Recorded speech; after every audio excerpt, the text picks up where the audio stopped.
Fala pessoal, tudo bem com vocês? Eu sou o professor André, estou aqui fazendo esse vídeo para tirar algumas dúvidas a respeito da nossa terceira teleaula. Eu fiz o acompanhamento aqui do chat durante a nossa aula e surgiram muitas dúvidas com relação à folha de pagamento, à sua elaboração, até mesmo porque a nossa aula-atividade tem algumas questões objetivas que tratam desse assunto. Para resolvermos a aula-atividade na nossa disciplina de contabilidade, especificamente nessa terceira aula-atividade, basta que o aluno acesse o link que foi compartilhado no material da aula-atividade. Ele pode também acessar o link da CLT, fazendo buscas no Google pela CLT, que é a nossa legislação base de 1943, que ainda está em uso. Recentemente nós tivemos a reforma trabalhista, mas essa reforma trabalhista, na verdade, foi criada através de uma lei que alterou vários dispositivos da nossa CLT. Mas a legislação base, que é de 1943, ela ainda está valendo, só que agora com todas essas alterações que foram introduzidas, tá ok? Vamos falar de folha de pagamento? Nós temos aqui, algumas informações a respeito da folha. Primeiro, na folha de pagamento, sempre que você se deparar com um demonstrativo de folha de pagamento, você vai ver ali a coluna proventos e também a coluna descontos. Na coluna proventos, nós teremos todos os valores que o empregado tem direito a receber. É o que nós podemos chamar também de salário bruto. Nós temos ali o salário contratual, nós temos outros eventos como horas extras, adicionais, todos eles são denominados de proventos. Já os descontos são aqueles valores que são deduzidos do salário bruto. Nós temos os descontos de alguns impostos. Previdência Social, que é o INSS, temos o imposto de renda retido na fonte, dependendo do salário bruto do funcionário, temos os descontos sindicais, faltas injustificadas e também o desconto daquela participação que é descontada do Vale Transporte do funcionário. Feitas aqui as considerações sobre proventos e descontos, então é correto dizer que nós temos o salário bruto com os adicionais e demais proventos, menos os descontos, aí nós encontramos aqui o nosso salário líquido. Exemplos de alguns proventos que são pagos em folha de pagamento ou também em determinadas épocas do ano. Horas extras, toda vez que um funcionário trabalhar além da sua jornada normal de trabalho, ele deve ser indenizado a título de horas extras somente das horas que excederem a sua jornada de trabalho. Normalmente, pela CLT, o adicional de hora extra é de, no mínimo, 50%. Alguns sindicatos, algumas categorias asseguram percentuais um pouco maiores, mas, no geral, a hora extra é paga com um adicional de 50%. 13º salário. Bom, ele corresponde a 1/12 da remuneração de cada mês do trabalhador. Portanto, se ele tem um salário bruto de R$ 1.200 dividido por 12, para ficar aqui uma conta redondinha, ele tem direito a R$ 100 proporcional a cada mês trabalhado. Se ele começou a trabalhar no mês de janeiro, no final do ano ele terá um salário a mais correspondente ao seu 13º. Agora, se ele começar a trabalhar em julho, ele terá apenas a metade, porque aqui, ele vai ter direito a apenas 6/12 da remuneração, porque ele trabalhou no mês de julho, agosto, setembro, outubro, novembro e dezembro. Portanto, ele não vai ter o 13º integral, pelo menos nesse primeiro ano de trabalho, ok? Férias. Bom, as férias, nós temos o cálculo um pouquinho diferente do 13º salário. Por quê?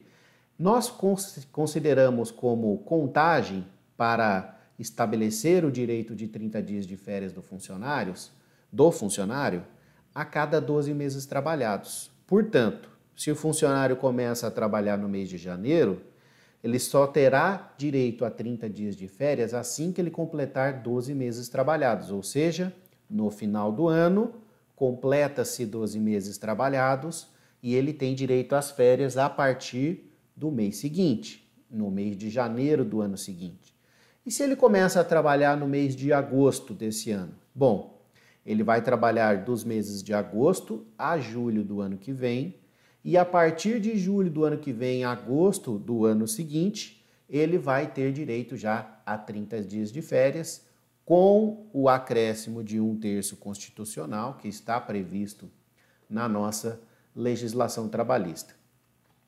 Empregados que trabalham no período noturno têm direito ao adicional noturno, mas ele deve trabalhar entre 22 horas de um dia até as 5 horas da manhã do dia seguinte. Pela legislação nossa, a CLT, o adicional noturno garante ao trabalhador que desempenha suas atividades durante este horário um adicional de 20%. É claro, vale aqui lembrar que algumas categorias asseguram percentuais um pouco maiores. Depende muito da atividade e também do sindicato que vai representar esse funcionário, tá bem? Para começarmos a resolver a nossa atividade de folha de pagamento, primeiro nós temos que conhecer a tabela de previdência social.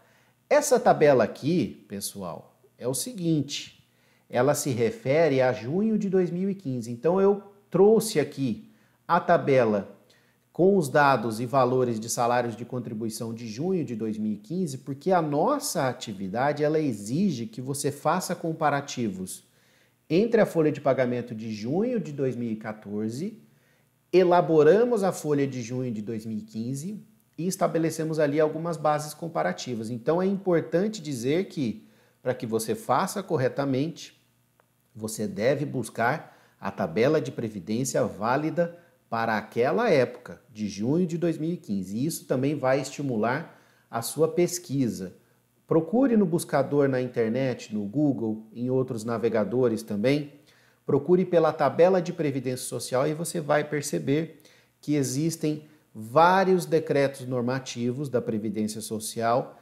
A cada ano, geralmente no mês de janeiro, a Previdência Social divulga uma nova tabela atualizada. E a tabela de junho de 2015 era essa daqui. Ou seja, até R$ 1.399,12, 8%. Depois, a partir deste valor até R$ 2.331, era 9%. E a partir de R$ 2.331,89 até R$ 4.663,75, nós tínhamos o desconto de 11%. Importante frisar que, se o funcionário ganha acima desses valores de R$ 4.000 ou atualmente até acima de R$ 5.000, porque a tabela já foi corrigida durante esses anos, fica fixo, fica travado o desconto em 11% sobre o teto máximo da Previdência. O funcionário pode ganhar R$ 20.000 como salário contratual, com proventos e adicionais, não importa. O máximo que ele deve recolher para a Previdência é 11% sobre esse teto máximo aqui. E é bom lembrar que essa tabela foi corrigida, então fica aqui a sugestão de pesquisa. Agora, o imposto de renda na fonte, essa tabela aqui ela é válida até hoje, desde 2015. Não houveram atualizações na tabela de imposto de renda. É importante trazer essa informação porque o governo, com o intuito de arrecadar mais tributos para manter as suas despesas públicas, ele lançou mão deste recurso. Ou seja, a cada ano que passa, os trabalhadores ganham mais, porque existe a correção dos salários dos funcionários, mas, em contrapartida, a tabela de imposto de renda ela não vem sendo atualizada. Então, você pode reparar que muitas pessoas atualmente estão recolhendo o imposto de renda retido na fonte, que é deduzido do salário do funcionário, aparece essa dedução no Olerite e nos anos anteriores ele não tinha essa obrigação. Então é por isso, porque a tabela do imposto de renda ela ainda não foi atualizada, tá bem? Então a tabela aqui está posta, a forma de cálculo como deve ser feito. Ela é chamada de tabela progressiva porque é o seguinte: se o funcionário ganha até R$ 1.903, ele é isento do imposto de renda, não deve fazer nenhum tipo de retenção em sua folha de pagamento. Agora, se ele passa para a segunda faixa de contribuição da tabela, o que acontece? A parte do salário que exceder a R$ 1.903,98 e ficar até R$ 2.862, será tributada em 7,5%.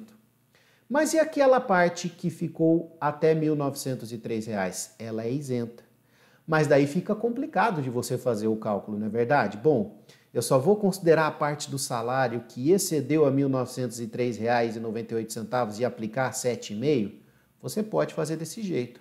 Mas essa tabela ela é denominada de progressiva porque ela traz aqui, ó, uma parcela a deduzir. Essa parcela a deduzir corresponde a, se você fizer o cálculo, de R$ 1.903,98 vezes 7,5%. Nós vamos encontrar R$ 142,80. Então, ela é progressiva porque ela desconta os valores das faixas de contribuições anteriores. Então, o funcionário recolhe efetivamente 7,5% da parte do seu salário que é superior a R$ 1.903, 15% é calculado efetivamente da parte do salário que é superior a R$ 2.852 e assim sucessivamente. Por isso que nós denominamos essa tabela de tabela progressiva, tá ok? Na folha de pagamento, temos aqui mais algumas informações importantes que é a respeito do salário família e do FGTS. Todo empregado que tiver filhos ou dependentes de até 14 anos e também superior a essa idade, desde que sejam devidamente comprovados que eles sejam incapacitados física ou mentalmente, garante o direito de salário família a esse funcionário. É claro que o salário família só pode ser pago para determinados empregados com uma faixa de salário. Se o empregado ganhar acima dessa faixa, ele perderá o direito, independente da idade ou da capacidade física e mental do seu dependente, ok? Fundo de garantia por tempo de serviço não é um provento e também não é um desconto.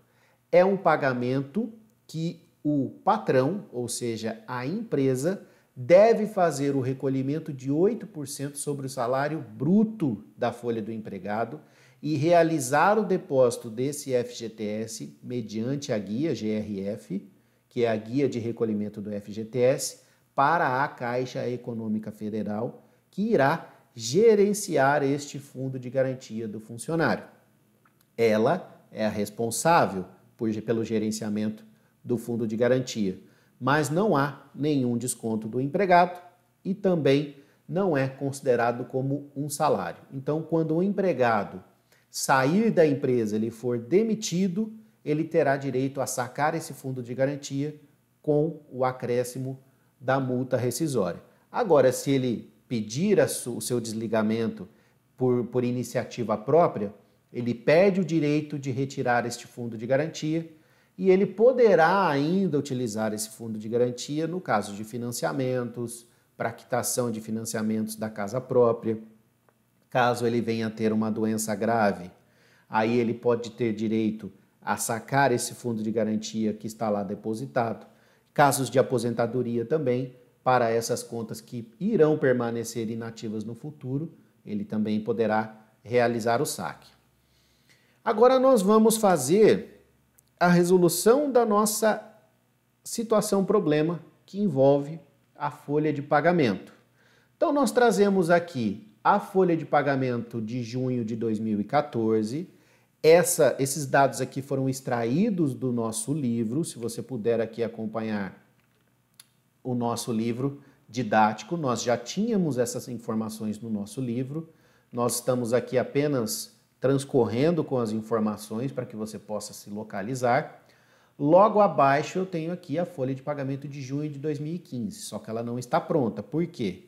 A empresa contratou novos funcionários, nós temos o seu salário bruto, temos a quantidade de horas extras trabalhadas no período e fica ao nosso dever calcular a previdência, o imposto de renda, definir o salário líquido a pagar, mas é claro, nós devemos começar pelo cálculo das horas extras. Então, vamos demonstrar aqui o cálculo da folha de pagamento. Primeiro tem que começar pelos administradores, ou seja, os sócios da empresa. Todo sócio de uma empresa, nós sabemos que ele tem uma retirada, que é denominada de retirada pro labore, que é como se fosse o salário que o sócio tem direito a retirar todo mês da empresa. Então, o Armando e o Alfredo, que possuem um prolabore de R$3.000 cada um, para o prolabore, o desconto fixo da Previdência vai ser sempre de R$11, 11%, desculpem, mesmo que ele resolva retirar apenas um salário mínimo ou retirar até R$5.000, que é o teto máximo da Previdência hoje, esse percentual sempre será fixo em 11%. 3.000 vezes 11%, R$330 de previdência. Pela tabela do imposto de renda, ele deve recolher o imposto de renda retido na fonte. Temos o desconto do convênio médico. Temos o total dos descontos dos dois sócios e o valor líquido a pagar de prolabore, tanto para o Armando quanto para o Alfredo. Agora vamos falar sobre os funcionários da empresa. Nós temos aqui, algumas etapas para cada um dos empregados. Se você reparar, nós temos que resolver a folha de pagamento da empresa. Nós temos o Ademir, o Armando, o Alfredo, o Bento, a Cristina, temos também o Júnior, o Moacir, o Sandro e o Tadeu, ok? Então nós vamos aqui iniciar a resolução da nossa atividade. Vamos lá? Então, voltando à resolução aqui da atividade, nós temos aqui os 7 empregados da empresa, que estavam registrados no mês de junho de 2015. Como nós já vimos aqui os sócios, agora nós vamos para os funcionários, tá? No nosso livro, se você puder reparar, eles estavam misturados, os administradores com os empregados. Mas para que a gente possa estabelecer bases comparativas corretas, a administração deve ficar separado. O prolabore dos sócios da empresa deve aparecer no mesmo demonstrativo, mas de uma maneira um pouco mais, vamos dizer assim, separada, para que você possa entender melhor quem são os funcionários e quem são os sócios da empresa. Então, eu já apresentei aqui os sócios e vamos apresentar os funcionários. O Ademir, com o salário de R$ 1.280, ele faz jus a uma hora extra de R$ 87,27.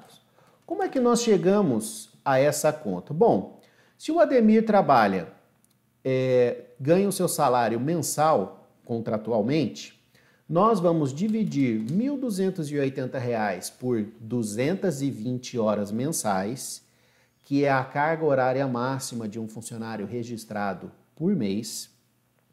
Nós encontramos ali 5,818181, que é o valor da hora trabalhada pelo funcionário. Mas só que nós temos que calcular o adicional de hora extra, mais 50%. Então, 5,818181 mais 50%, nós vamos encontrar o valor da hora extra, já com um acréscimo de 50%, de R$ 8,72. Isso vezes a quantidade de horas extras que o Ademir trabalhou no mês, que são 10 horas, nós vamos encontrar ali R$ 87,27, ok? Então já verificamos como é que é realizado o cálculo da hora extra, ok? Só que nós estamos falando de uma folha de pagamento que foi elaborada no mês de junho. Então, nessa folha de pagamento, nós temos aqui que calcular as horas extras. Acabamos de fazer o cálculo da hora extra, ok. Vamos calcular o DSR agora. De que maneira? Eu pego R$ 87,27. Existem duas maneiras de calcular o DSR, tá? Muitas pessoas procuram pegar o valor da hora extra e apenas dividir por 6, que são os 6 dias da semana trabalhados, de segunda a sábado. Daria R$ 14,55, só que não é o cálculo correto. Por quê? Para calcularmos corretamente o descanso semanal remunerado de um funcionário, nós temos que ter a contagem total dos dias úteis trabalhados no mês, de segunda a sábado, e também a contagem total do descanso semanal, ou seja, todos os domingos daquele mês e também os feriados. Se nós utilizarmos o mês de junho deste ano, nós tivemos ali 25 dias úteis, contando de segunda a sábado, e 5 descansos semanais, que são os 5 domingos do mês de junho. Então, nós pegamos R$ 87,27, dividimos pelo total de dias úteis, que são 25 dias, e multiplicamos pelo total de descansos semanais do mês, que são o equivalente a 5 domingos. Assim, nós encontramos o DSR de R$ 17,45. Remuneração total de R$ 1.384 se refere ao salário fixo, mais as horas extras e também o descanso semanal. Sobre este valor total da remuneração, nós calculamos o desconto da Previdência de acordo com a tabela. E lá na tabela ele está sujeito ao percentual de 8%, resultando ali em R$ 110,78. Ele tem 2 dependentes, mas pela tabela de imposto de renda ele está acima dos valores limite, por isso que ele não tem direito ao salário família. Ele também não está obrigado ao recolhimento do imposto de renda, porque ele está abaixo do limite de R$ 1.903. Possui um convênio médico, de acordo aqui com as informações que constam na nossa folha de pagamento. Portanto, o total de descontos é de R$ 250,78, sobrando um líquido a pagar de R$ 1.133,95. A partir dos próximos funcionários, eu quero que você realize os cálculos, considerando que a hora extra é com o adicional de 50%, considerando que o descanso semanal, dias úteis no mês de junho, vamos usar o mês de junho deste ano, que é 25 dias úteis de segunda a sábado e 5 descansos semanais. Então nós vamos pegar o valor total da hora extra, dividimos por 25 e multiplicamos por 5 descansos semanais, para daí encontrarmos o valor do descanso semanal remunerado. Aí você vai ter o valor total da remuneração, o valor bruto do funcionário. Este valor bruto você vai utilizar para classificar a faixa de contribuição da tabela da Previdência e também a faixa de contribuição da tabela do Imposto de Renda. E verificar se algum dos funcionários tem direito a salário família. No caso, todos eles ganham acima dos limites impostos na legislação, então nenhum deles, mesmo tendo dependentes abaixo de 14 anos, terão direito ao salário família. E as bases comparativas, como é que ficam? Bom, analisando as despesas com salário da empresa, que se refere aqui, ao valor bruto da nossa folha de pagamento, nós tínhamos R$ 10.700, considerando aqui os trabalhadores e os administradores, e depois R$ 6.000 mais R$ 8.615, chegamos ao valor de R$ 15.845 no ano de 2015. Então, houve um aumento de 48% nas despesas de salário, se nós compararmos os dois. E a questão das horas extras? Bem, o aumento foi de 100%, porque no ano anterior não havia pagamento de horas extras e agora, mesmo com a empresa realizando a contratação de novos empregados, A maioria deles teve que trabalhar em período extraordinário, que resultou num aumento de horas extras para R$ 1.230,76. Houve um aumento, consequentemente, de 48,18% da conta salários a pagar, que é o valor líquido da folha de pagamento. Acompanha comigo, ó.